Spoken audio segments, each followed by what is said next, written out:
Breaking news చూస్తున్నాం. రాష్ట్రంలో సంచలనం సృష్టించిన ఫోన్ ట్యాపింగ్ కేసులో మరిన్ని కీలక విషయాలు వెలుగు చూశాయి. రాధాకిషన్ రావు కన్ఫెషన్ స్టేట్మెంట్లో మరోసారి సంచలన విషయాలు బయటపడ్డాయి. గతంలో బీజేపీలోకి వెళ్లేందుకు ప్రయత్నించిన బీఆర్ఎస్ ఎమ్మెల్యేల ఫోన్లను ప్రభాకర్ రావు ట్యాప్ చేసినట్లు విచారణలో తేలింది. మధ్యవర్తి నందు ఫోన్లు ట్యాప్ చేయడంతో ఎమ్మెల్యేల కొనుగోలు వ్యవహారం బయటకు వచ్చినట్లు తేలింది. ప్రభాకర్ రావు ఎమ్మెల్యేల కొనుగోలు సమయంలో పెద్ద ఎత్తున స్పై కెమెరాలు, ఆడియో డివైజ్లను కొనుగోలు చేశారు. రోహిత్ రెడ్డితో పాటు కొంతమంది బీజేపీలోకి వెళ్లేందుకు ప్రయత్నిస్తున్నట్లు ఫోన్ ట్యాపింగ్ ద్వారా గుర్తించారు.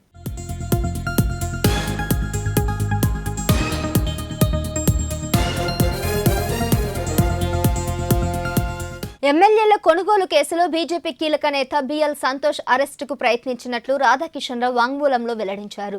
బిఎల్ సంతోష్ ను అడ్డం పెట్టుకుని లిక్కర్ స్కామ్ నుంచి కవితను తప్పించాలని ప్లాన్ వేసినట్లు తెలిపారు. బీఆర్ఎస్ కు ఇబ్బందిగా మారిన వ్యక్తులపై నిఘా ఉంచినట్లు రాధాకిషన్ రావు వెల్లడించారు. బీఆర్ఎస్ కు ఇబ్బందిగా మారిన సొంత పార్టీ నేతలతో పాటు కాంగ్రెస్, బీజేపీ నాయకులపై నిఘా ఉంచినట్లు చెప్పారు.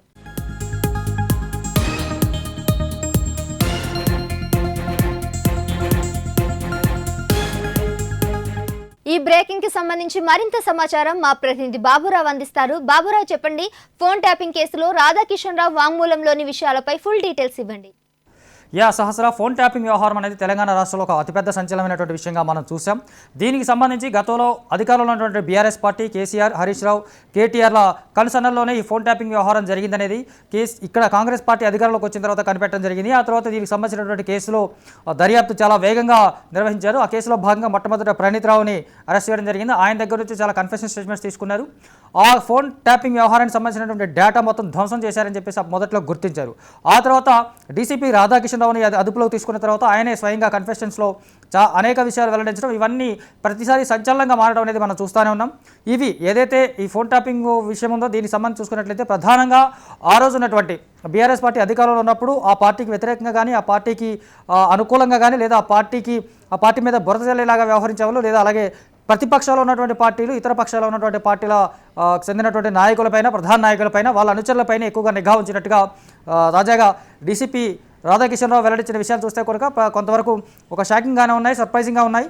ఈ అంశాలు చూసుకున్నట్లయితే ప్రధానంగా ఆ రోజున వీళ్ళు చేసినటువంటి ఫోన్ ట్యాపింగ్ రేవంత్ రెడ్డితో పాటు ఆయన అనుచరులు, అలాగే ఈటల రాజేందర్, అరవింద్, తీన్మార్ మల్లన్న, ఆర్ఎస్ ప్రవీణ్ కుమార్, ఇలాంటి ఒక ప్రధానమైనటువంటి పార్టీల నాయకులతో పాటు ఏదైతే సొంత పార్టీలో ఉన్నటువంటి నేతలు ఉన్నారో, పైలట్ రోహిత్ రెడ్డి పార్టీ మారుతున్నాడనే ఊహాగానాలు వచ్చినప్పుడు కూడా ఆ ఊహాగానాలు వాస్తవమా కాదా నిర్ధారించుకోవడానికి కూడా వీళ్ళు ఫోన్ ట్యాపింగ్ వ్యవహారాన్ని తీసుకున్నారు. ఆ టైంలో ఎమ్మెల్యేల కొనుగోలు సంబంధించినటువంటి వ్యవహారం కూడా మనకి వెలుగులోకి వచ్చింది. ఆ ఎమ్మెల్యేల కొనుగోలు వ్యవహారాన్ని కూడా ఇలా రికార్డ్స్ ఏదైతే రాధాకిషన్ రావు వాళ్ళ టీం అంతా కలిపి అత్యంత ఖరీదైనటువంటి, అత్యాధునికమైనటువంటి ఆడియో రికార్డింగ్ డివైసులు కొనుగోలు చేయడం, దానికి నందు అనే వ్యక్తి ఒక మధ్యవర్తిత్వం వహించాడని చెప్పేసి రాధాకిషన్ రావు కన్ఫెషన్లో చెప్పడం, ఈ ఎమ్మెల్యేల కొనుగోలు వ్యవహారం బయటికి రావడానికి కూడా కారణం ఒక రకంగా ఈ ఫోన్ ట్యాపింగ్ అనేది. ఆ ఫోన్ ట్యాపింగ్ ద్వారానే ఎమ్మెల్యేలు కూడా వీళ్ళు కొంతవరకు బీఆర్ఎస్ పార్టీ కట్టడి చేయగలిగింది.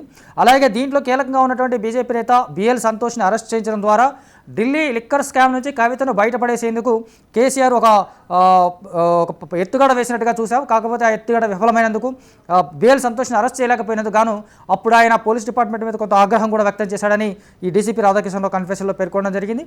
అట్లాగే అయితే ఇక్కడ ఉన్నటువంటి సంబీపూర్ రాజు కానీ, పైలట్ రోహిత్ రెడ్డి కానీ, వరంగల్ జిల్లాలో కీలకంగా ఉన్నటువంటి రాజయ్య, శ్రీహరికి మధ్య ఉన్నటువంటి విభేదాలకు సంబంధించి కూడా వీళ్ళు తెలుసుకోవడానికి, ఎప్పటికప్పుడు అప్డేట్స్ తెలుసుకోవడం కోసం వాళ్ళ ఫోన్లు కూడా ట్యాపింగ్ చేశారని చెప్పేసి ఈయన కన్ఫెషన్లో తెలియజేయడం జరిగింది. అయితే ఈ మొత్తం వ్యవహారాన్ని చూస్తున్నప్పుడు ఖచ్చితంగా రాష్ట్రంలో దాదాపు అన్ని కీలకమైనటువంటి నేతలు కానీ, రాజకీయ నాయకులు కానీ, వాళ్ళ అనుచరులు, ప్రధాన అనుచరులు కానీ, వీళ్ళందరికీ సంబంధించినటువంటి డేటాని వీళ్ళు సేకరించారు.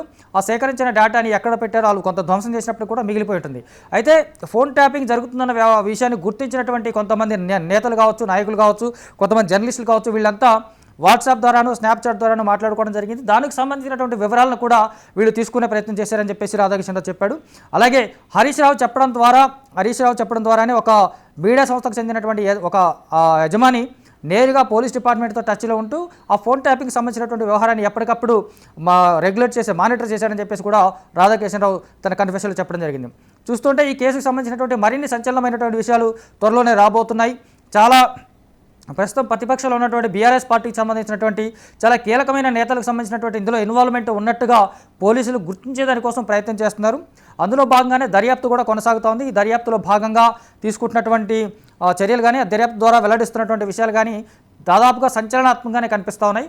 సో మరికొన్ని రోజుల్లో లోక్సభ పార్లమెంట్ ఎన్నికల రిజల్ట్ వచ్చిన తర్వాత ఈ ఫోన్ ట్యాపింగ్ వ్యవహారానికి సంబంధించినటువంటి కేసు మరింత పురోగతిగా ముందుకు వెళ్తుంది. రాష్ట్రంలో మరిన్ని సంచలనాలు క్రియేట్ చేసే అవకాశం ఉందని చెప్పేసి పరిశీలకులు విశ్లేషకులు చెప్తా ఉన్నారు. సహస్ర.